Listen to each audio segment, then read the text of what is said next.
Milton Jones, Jr.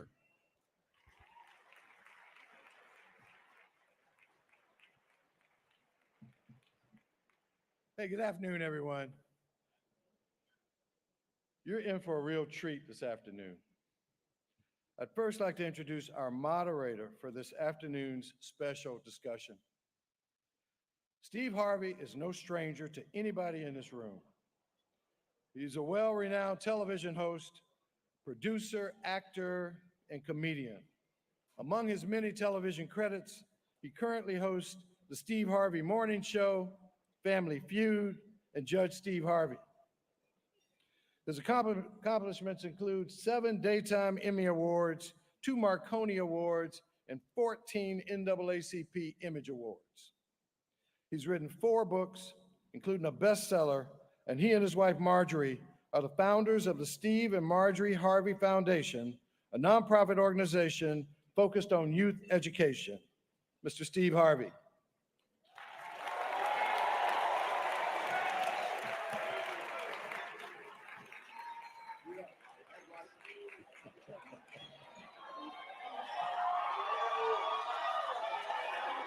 Yeah. Thank y'all. That was I know y'all got your cell phones in your hand, but a round of applause would be very much appreciated. Thank you very much. I don't know how God done got me in this position. I'm talking to presidents and all of that, so I'm glad to be here. Thank you for having me. Thank y'all for inviting me. I'm an honorary member of the 100, but I'm a dedicated Black man. I'm about the uplift and edification of Black people. Everything I do is for us. So in spite of what you may hear, that's the real truth about who I really am. So it's a great honor for me to be here. Thank you all for having me. I hope I do this right. They told me there was some kids in here, and I had to.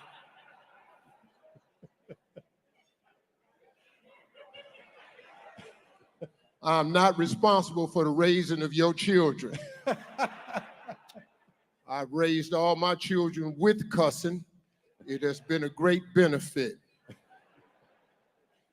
you don't cuss at your children, that's yours. I'm just here from my ranch. I drove in from my ranch this morning. I got 250 boys down at the ranch that my wife and I acquired. Our boys' mentoring camp is happening this week. Father's Day, they will graduate on Father's Day. So we done broke up 15 fights. No, seriously, 2 boys made a shank. The juvenile system gave me 2 boys. We removed the ankle bracelets and sent them to the camp because the camp is so effective. He got his ankle bracelet off and his ass ran. And so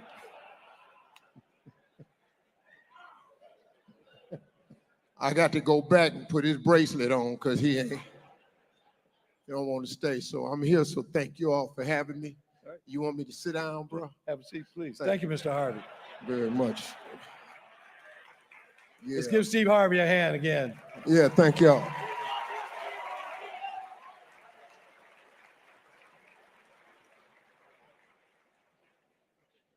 My next introduction gives me very special pleasure.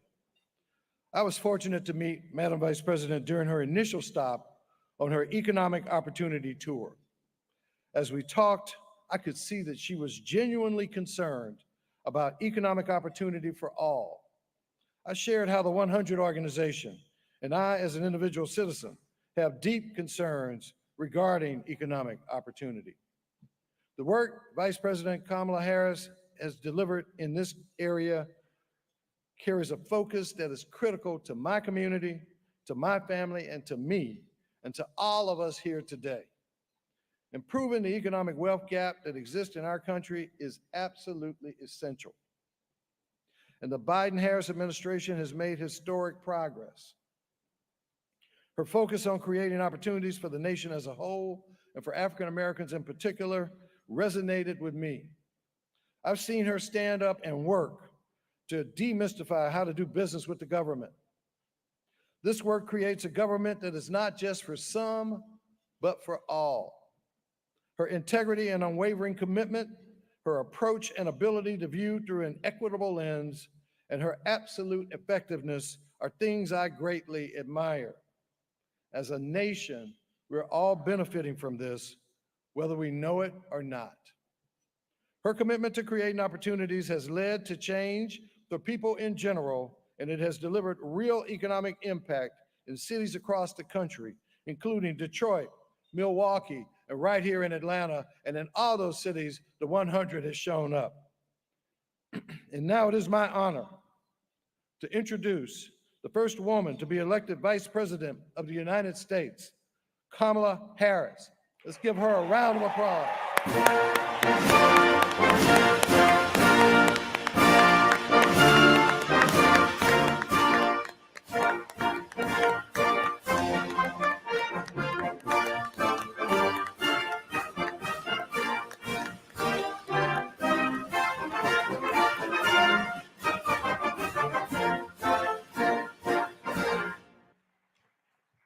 Good afternoon, everyone. Good afternoon. Chairman Jones, thank you so very much for that introduction and hosting us today. Thank you very much. Shall we? Okay. Well, how are you, Madam Vice President? I am very well, Mr. Harvey. You've been How you pretty doing? busy. Yeah, I'm in these streets. Yeah, you are, really, you are. Uh-huh. What's your schedule after this? So I just flew in from Washington, D.C. After I'd leave here, I go back to Air Force Two to go back to D.C., and then about 4 hours later, I get back on the plane to go to Switzerland to do a few meetings there regarding what's happening in Europe, and particularly what's happening with Ukraine. And then I will do those meetings and then come right back. Me and Marjorie going to Croatia Tuesday. That plane you on, can we use Air Force Two? That's the one. That's nice. Hey, listen, let's get started, because this is important information. You and I have talked about this many times before on my show, and it's a lot of things you've been doing. This past fall, you had a Fight for Our Freedoms college tour. Yeah. And you talked to over 15,000 college students to expand upon all of the urgent issues that concerned us as a people. And you've been traveling across the country doing a lot of other things. And just recently, after addressing the epidemic of gun violence and women's rights, reproductive rights, and all of this that seem to have taken away, you've launched an economic opportunity tour. So tell us a little bit about this tour and why you launched it. So I'll start by talking about where we are right now. So this hotel, many may know, was referred to as the Hotel of Hope. This was the only hotel that allowed Dr. King to speak. And it was here in this very ballroom that Dr. King gave one of his last speeches. I think it was the last one in his Poor People's Campaign, talking about, of course, what he was on the verge of doing, which was to merge the civil rights movement which is, of course, a movement about justice, with the movement around economic justice. And it was shortly after he was here that he was assassinated. And so the symmetry of being here as the first Black Vice President of the United States to talk about the importance of growing economic opportunity for the community is something that I feel very strongly about. And so I'm doing this tour. Thank you. So I'm doing this tour mostly because I believe that for those of us who do the kind of work that our administration is doing, that President Biden and I are doing, in order for it to be real, it's got to hit the streets. And the only way that that will happen in a meaningful way is if the people are aware of what is available to them and then take advantage of that. So I wanted to come and speak to 100 Black men, to this organization, because I know who everyone here is. This is a room full of leaders of every age who can help get the word out about what we have made available, because it's so important people take advantage of what's available. So I'm doing this tour to, one, highlight the importance of speaking truth about the obstacles that have existed for access to capital for home ownership for Black folks, and what we are doing to actually deal with those obstacles in a way that we create opportunity. I'm going to talk a little bit about that in a minute. So for example, what we're doing around reduction of debt, debt forgiveness, what we are doing to address the racial wealth gap as it relates to a number of issues, including access to capital for our small businesses and entrepreneurs, what it means in terms of housing discrimination, and the work that we need to do and will continue to do to address those issues. And really the essence of this tour is born out of a belief that people need more than just what is necessary to get by. We want to get ahead. And we know that it is important that we have reduced Black unemployment to historic lows, but that's a baseline, which is that people have a job. In our community, we also have ambition, aspirations, incredible ideas. And the division between that and actually being able to put it to use is often about access to the relationships of the capital that can take us from those good ideas to creating a business, starting a business, growing a business. So that's why I'm doing this tour.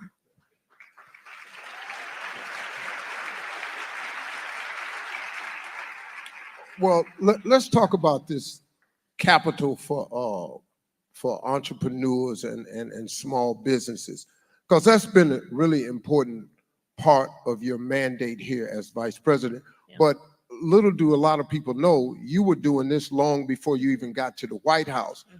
You have been a huge proponent about entrepreneurship dollars and stuff that's available now, and a lot of people are not aware, and there's a lot of, like you say, really brilliant people in this audience here who are entrepreneurs. The minds in this room is really startling, man. There's some really sharp people here, right?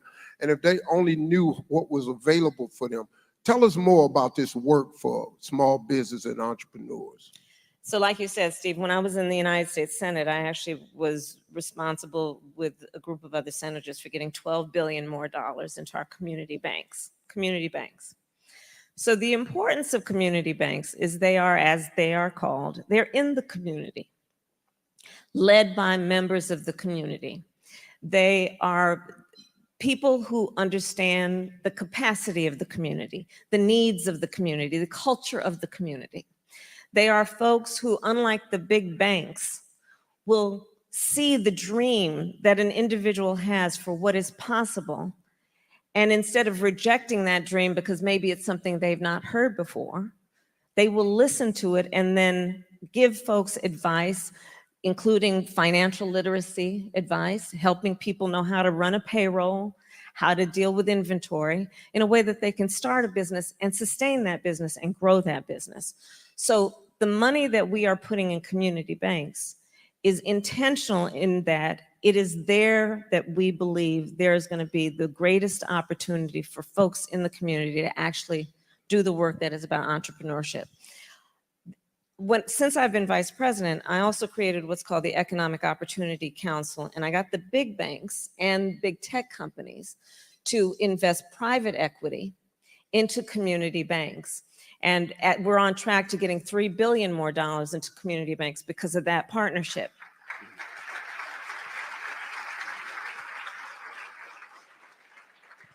And there's a specific piece of that that's very important. You know that VCs, venture capitalists, only 2% of their investments go to Black businesses, right? We also know that Black folks are 1/3, I think the number is 3 times less likely to apply for business loans. And a big part of that is that nobody likes to be disappointed, right?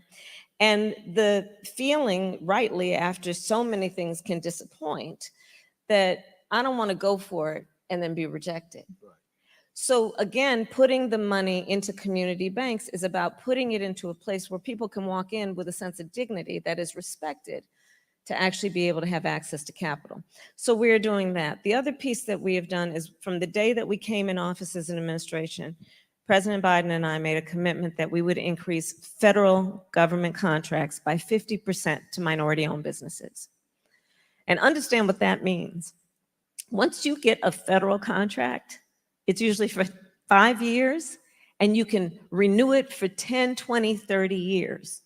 So, Steve, unless somebody messes that thing up, it's yours for a very long time, which is going to be a source of incredible wealth growing opportunity for yourself, for your family, and for your community. So these are some of the things we've done around access to capital to address the disparities that have for too long existed. And I put this all in the context of another reason I'm doing this tour. Since we came in office, we passed the bipartisan infrastructure law. We are putting billions of dollars on the streets of America to upgrade sidewalks, roads, bridges, freeways. Do you know that over 90% of construction companies employ 20 or fewer people? Those are small businesses. Think about, we are putting over $1 trillion, by my calculation, on the streets of America over the next 10 years to invest in a clean energy economy, adaptation, resilience to extreme climate occurrences, federal contracts. What we are doing with the CHIPS and Science Act, we are investing in semiconductor manufacturing here in the United States, because we know, and we learned, if we didn't know before during the pandemic, this supply chain thing can really mess you up. And we need domestic production and manufacturing of some of these essential needs. So in the last 3 years, our accomplishments around growing the economy of America in a broad-based economic policy means putting trillions of federal dollars into the economy, which will require, for it to be meaningful, folks to take up those contracts to do the work that is about building up our nation. So that's part of why I'm here, is to ask everyone here, help me get out the word of what we are doing, and that the Small Business Administration, as an example, and we have representatives here, we have the Deputy Secretary of Commerce here, the Deputy Secretary of Treasury here, help get the word out about what is available, because too often, like I said, Black folks are 3 times less likely to apply for these things. But we got to let people know that it's there so that they will apply and take advantage of what we are doing, including we have finally gotten rid of the prohibition on people with a criminal record being able to apply for SBA loans. We just got rid of that.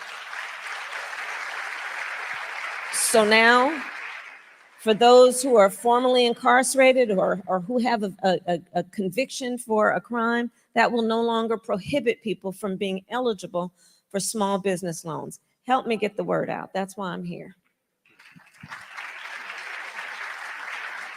Well, that's good, because you might as well be able to get a small business loan, because you can be president too with a criminal record. So that's a nice exchange. Ain't that about a... Yeah. You know, look, I've been reading this paper because I got to stay to the, I got a headache trying to stay on course. So just let me go off this paper for a minute. Before y'all start calling my radio show and DMing me, talking about why you ain't asked no hard-hitting questions, that ain't what this is. I'm throwing a lob. This is an alley-oop for a dunk, because this administration needs to get the word out of what they're actually doing and what they're actually accomplishing, so we can stop all this foolishness about what you're doing for Black people. Can't nobody come out with no agenda and call it this for Black people and expect to get in the White House. You got to play the game different. Y'all know what this is. So now this next question is another lob for her to dunk, because they done a lot, man. But we see, I'm on this radio show and I'm hearing all these people talking about, I'm not voting if they not doing nothing for us. Listen to me. If you do not vote, the analytics will show, they know how many women vote, they know the age you are when you vote. If we don't vote, how we gonna ask for something next time? If you ain't got no voting power, you talking about reparations. Ain't nobody finna give you no reparations and you don't vote. Why you think they finna give us some money? No how, man. I hope they do. They owe us. I'll go down there.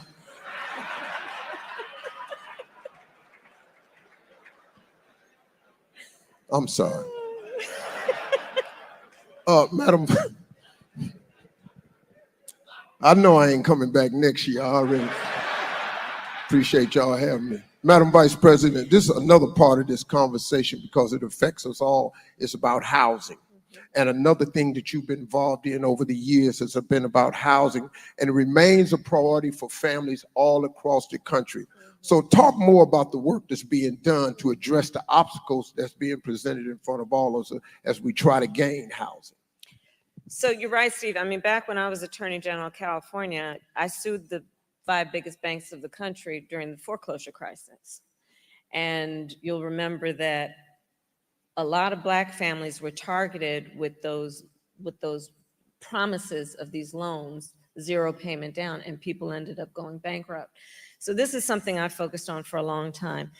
And here again, let's look at it through the context of the obstacles and opportunities. So home ownership is probably one of the most effective and efficient and fastest ways to grow intergenerational wealth. Just think about it in this context. You own a home and then your child says, you know, Daddy, I want to go to Howard University. Yes. And you can say to your child, honey, you don't have to take out some loans to do that. I'll take some equity out of the house. Or let's say your daughter says, I want to start a small business. And you can say to your child, honey, you don't have to take out a loan. I will take some equity out of the house to give you some startup capital. Intergenerational wealth. Okay, but that's a fact. Now let's talk about other facts. Let's talk about, we don't even need to go as far back as 40 acres and a mule never happened. Let's go to the GI Bill. You know, we just celebrated D-Day. So remember, we call them the greatest generation, those mostly men who went to war and put America on the map as a leader around global peace and security. So the United States government, in essence, said, the people said, you are the greatest generation. You sacrificed so much. We owe you, and we believe in you. And there were policies then to boost their standing through loans, specific grants given to them to buy homes. So here was this incredible boost. Here's the reality. Black servicemen, because of what we know to be racial bias and racism in the system, did not receive those loans at the same rate. So where you saw public policy that was about a boost, right? We had disparities before that happened. And then you see the disparities grow even more. Take into account segregation, redlining, urban renewal, where in so many Black cities in particular, they would build freeways straight through the neighborhood, which would cut the business community, commerce off from the neighborhoods. Over and over again, we have seen these inflection points in the history of our country that have set folks back around home ownership. So one thing that we have to do is speak truth about that.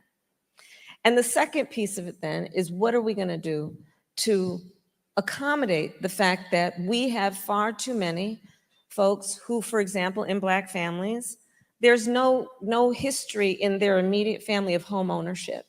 What are we doing to give them a boost? So we are proposing a policy, which we are on track to getting done, so that if you are the first generation in your family to go for home ownership, you'll get a $25,000 credit for down payment. And if you are first in your family generationally, first-time home ownership, qualify for $400 a month in credits to go toward paying your mortgage. So these are some of the issues that we are seeking to address. There's another issue. Home appraisals. Again, it's about speaking truth, right?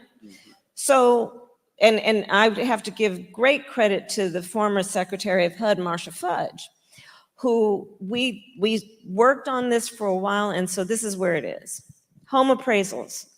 How many people here have heard the story about a Black family wants to sell their home or take out a second mortgage, needs to get the home appraised for its value? And they call in the appraiser. The appraiser comes in and appraises it for a certain number. The family knows that's too low. So then they get in touch with some friends of the family who are white and say, why don't y'all come over with your family pictures? We'll take ours down. You invite an appraiser over. The house appraises for higher. Racial bias in home appraisals is a real issue. Again, contributing to what we would see then in terms of disparities around the ability to accumulate and grow wealth. So what we have done is we are now requiring that home appraisers receive racial bias training to address, again, what are these seemingly small issues, but are very big issues when you talk about the overall ability of folks to catch up and to build the kind of wealth that we know is an entitlement, is a right of every hardworking person. So that's part of what we're doing on home ownership. Right. Good, good. Yeah. I think another important thing to point out from this administration is what's being done about debt.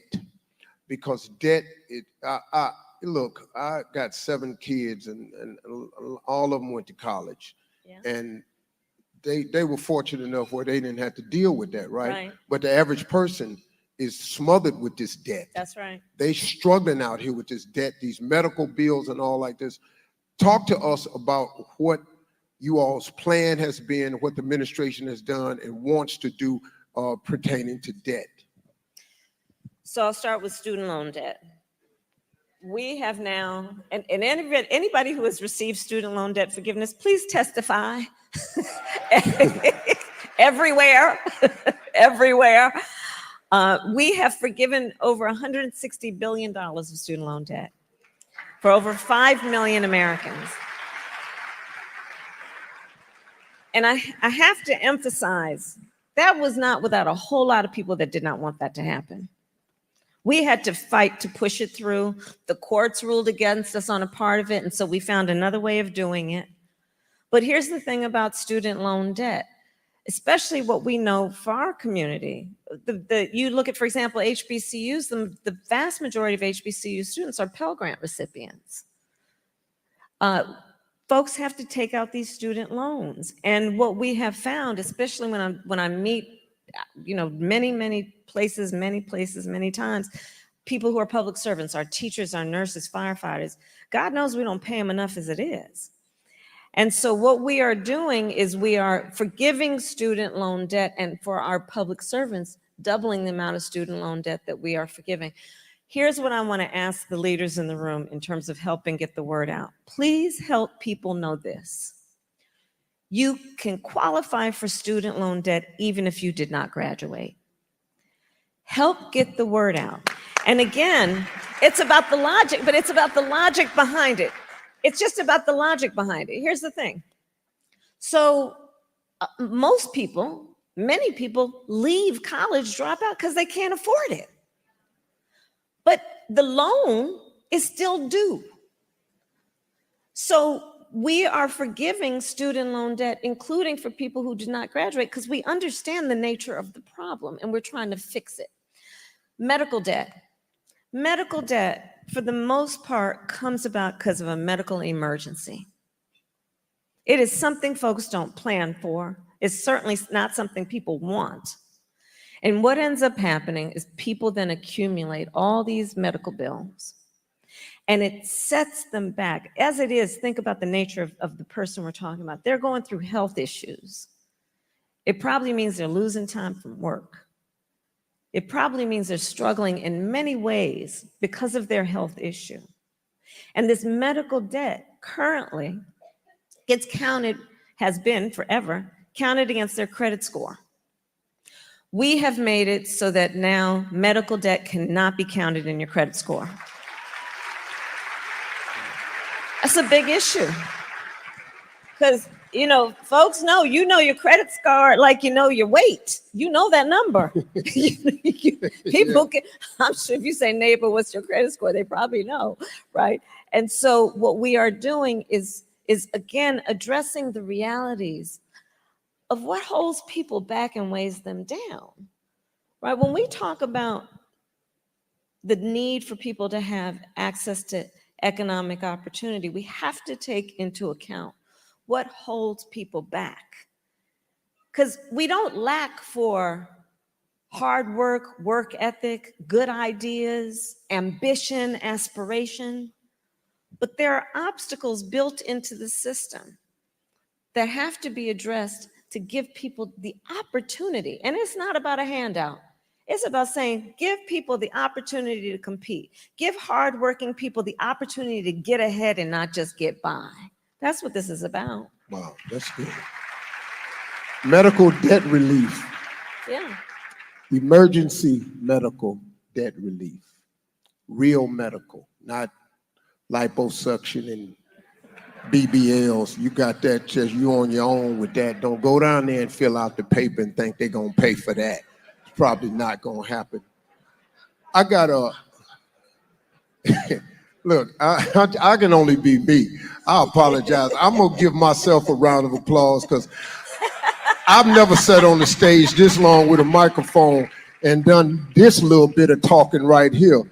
But it's actually been informative to me. I got to tell you, normally I would have interrupted you by now because I would have been bored out of my mind. No, I'm very impressed with your. You like this? Yeah, I'm very impressed. I look like Gayle King, don't I? Impressed. All I got to do is say something controversial, and I'm Gayle King up in here. Listen, I'm glad you asked me to do this, because we've talked many times. And I'm so glad you've made the time to do it, Steve. Thank you. I was telling the audience I came from my ranch, and you're very aware of this, and you're gonna help me now because you introduced me one of your key people back there. Yeah. I'm in the life-saving business. I'm 40 miles up the road from Camp Grace, who's in the soul-saving business. They require that you come down there and you get saved and you get filled with the Holy Ghost. And I told that dude that ain't. I'm in the life-saving business. I'm trying to get to heaven myself. I ain't a shoe-in right now. When I get to the gate, I'm gonna have a conversation, I'm pretty sure, about some stuff I said and did. I still gamble a little bit. But I only go to Vegas as a Christian because sometimes I try to win my ties. I don't want to just pay them.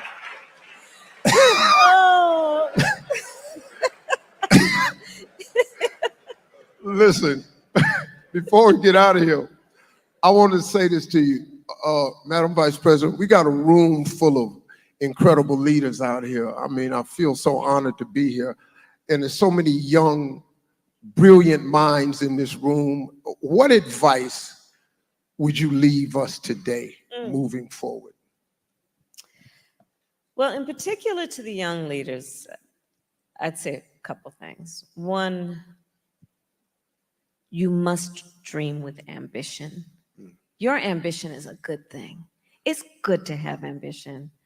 Don't ever let anybody tell you you should not have ambition and aspirations. You must have and know that you are applauded for having the ability to see what can be unburdened by what has been. And don't ever hear it when somebody says to you, oh, nobody like you has done that before. Oh, it's not your time. Oh, you're too young. Oh, and then this is one I love. Oh, it's going to be hard work. Don't you ever listen to that. I like to say, I eat no for breakfast. I don't hear no. And don't you either. The other point I would make is this, and certainly the leaders in this room know the experience that I will now describe.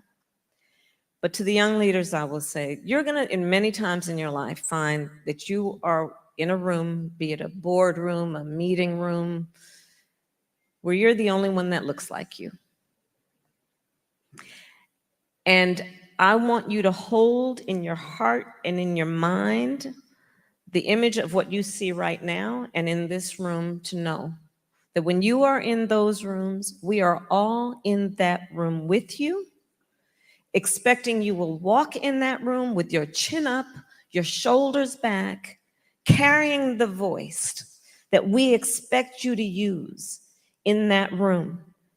And know you are always applauded for being there. Don't ever let a circumstance or situation or person make you feel alone. We are all there with you, and that's the beauty of what 100 Black Men does as an organization. And so these are the things that you must remember in life, and you must always know how celebrated you are and how special you are and how much you have to give our country. We need you. To the young leaders, I started, Steve, as you said, a college tour last fall. I'm gonna tell you, I love Gen Z. I really do. Now I'm gonna say to the older adults, you know that if someone is 18 today, this is humbling. You know what year they were born? 2006. Deal with that.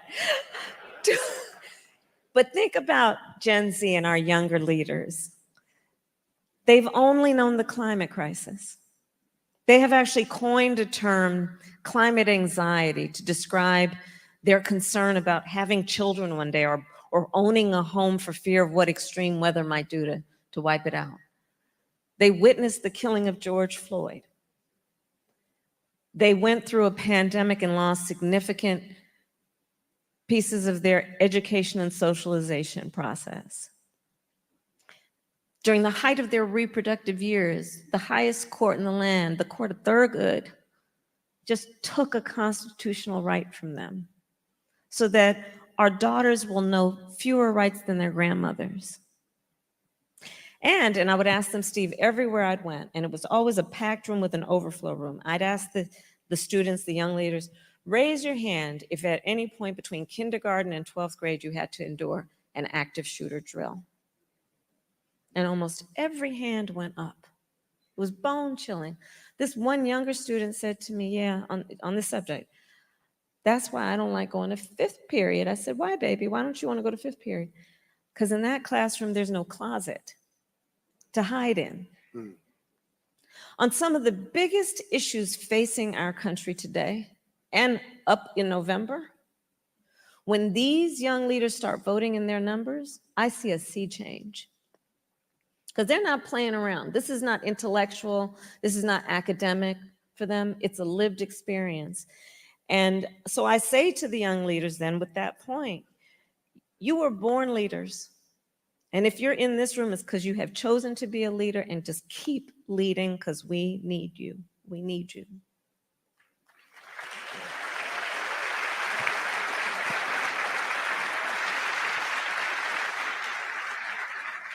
Well, we've come to the end. This clock is at 0. I did what I said I was going to do. Your Secret Service, all of them got guns, and they had me in the room by themselves, and they said when that clock hits 0, you must be through. So y'all can put them safeties back on your pistols because I've completed my task.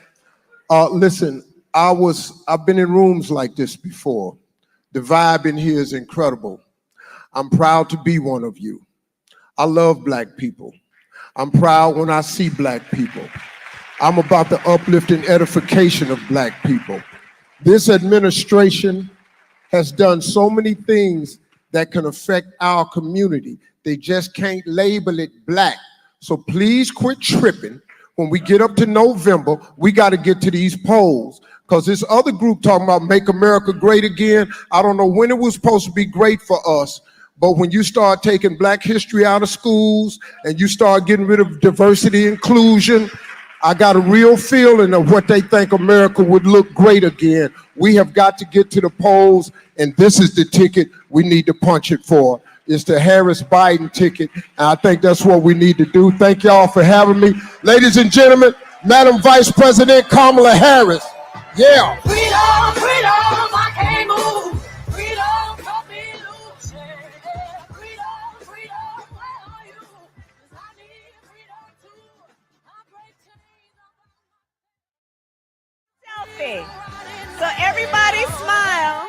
And we're going to take a selfie with Steve's phone. And just remember, on Juneteenth, however you celebrate Juneteenth in 5 days, I'm a call to action that everyone also think about how you register people to vote on Juneteenth. All right.